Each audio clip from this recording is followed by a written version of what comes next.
So, when I first started dating after my divorce, I would feel really nervous. Really, really nervous. Even when I had a boyfriend, of like, oh no, what if he doesn't like me? What if I say this wrong? What if I do this and it's annoying? And blah, blah, blah. Like, it just filled my head, right? Which is probably pretty normal, either with your partner or certain friends or family members. You worry about how you come across, right? But guess what? I was not auditioning for those guys to like me. They're auditioning.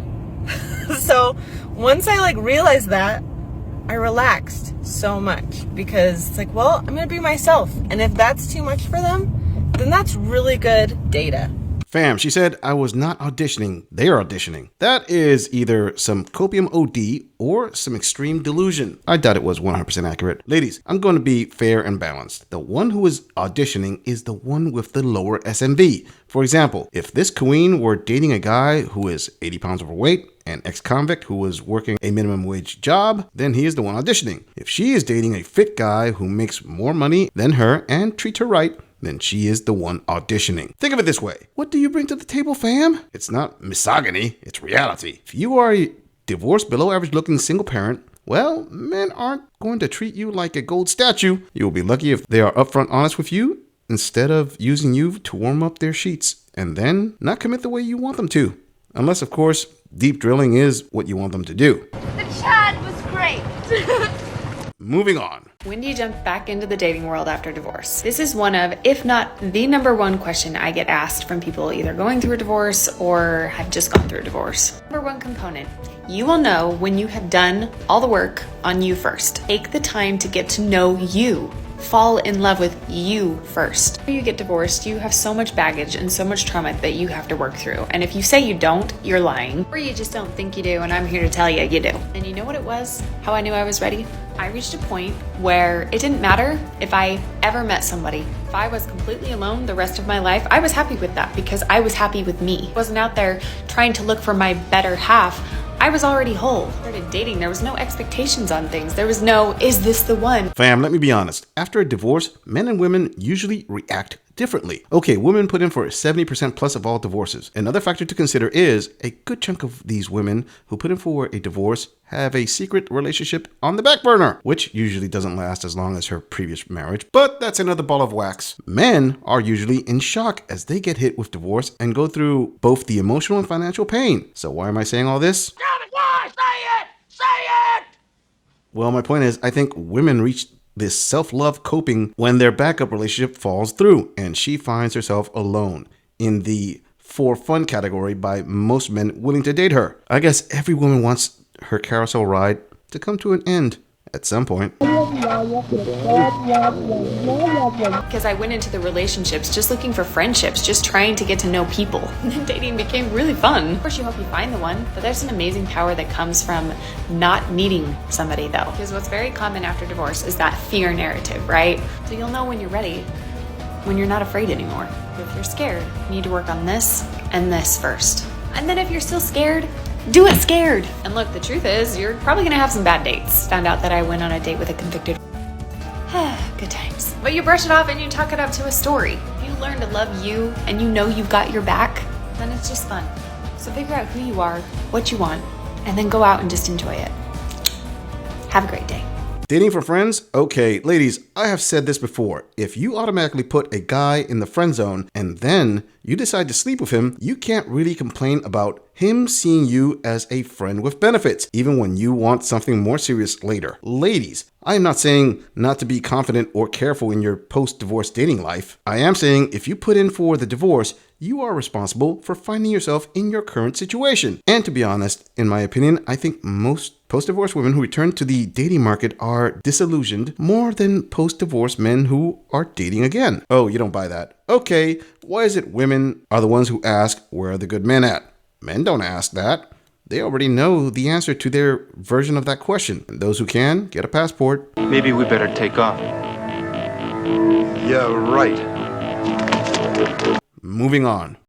This is a pretty bold statement, but when I'm in the car line, I feel bold. So here we go.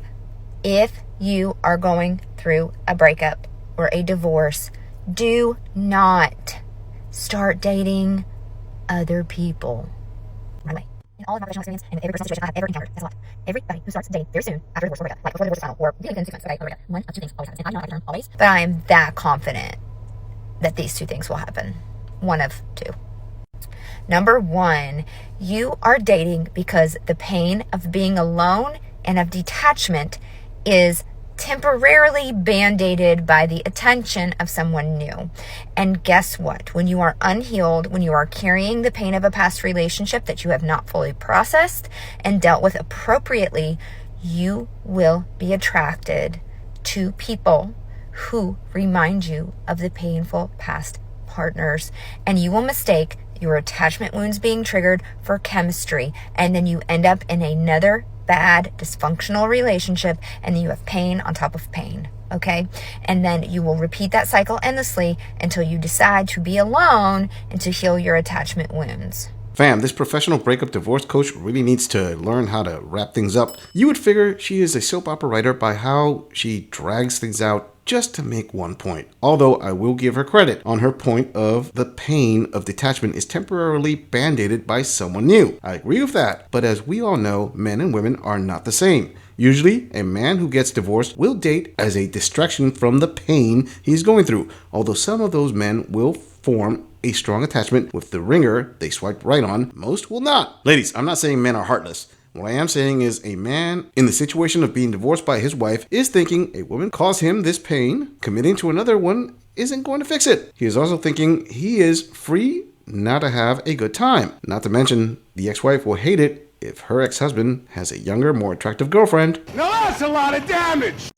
Scenario number two, you do meet a great person who's healthy, secure, ready for a relationship, and then when they do not subconsciously trigger your attachment wounds, you will find them boring. You will find that you are deactivating and you are not necessarily super attracted to them, and a good person will be hurt by you. If you have any sort of anxious attachment, any sort, whether it's fearful avoidance or anxious preoccupied attachment, you will be dating for the wrong reasons. Shortly after a breakup, you will be dating simply to try to ease the pain of a breakup and of being alone. And you cannot heal your attachment wounds while you are actively trying to develop a new relationship and you have unprocessed, or you have left that pain unprocessed from the previous relationship, okay? You have to do focused work, and the big part of that work is learning to tolerate being alone. Anxious people can't do that. And so they jump into relationships, and it's just going to be an endless cycle of pain for you or someone else until you do the work. If you need help during the work, you can reach out to me.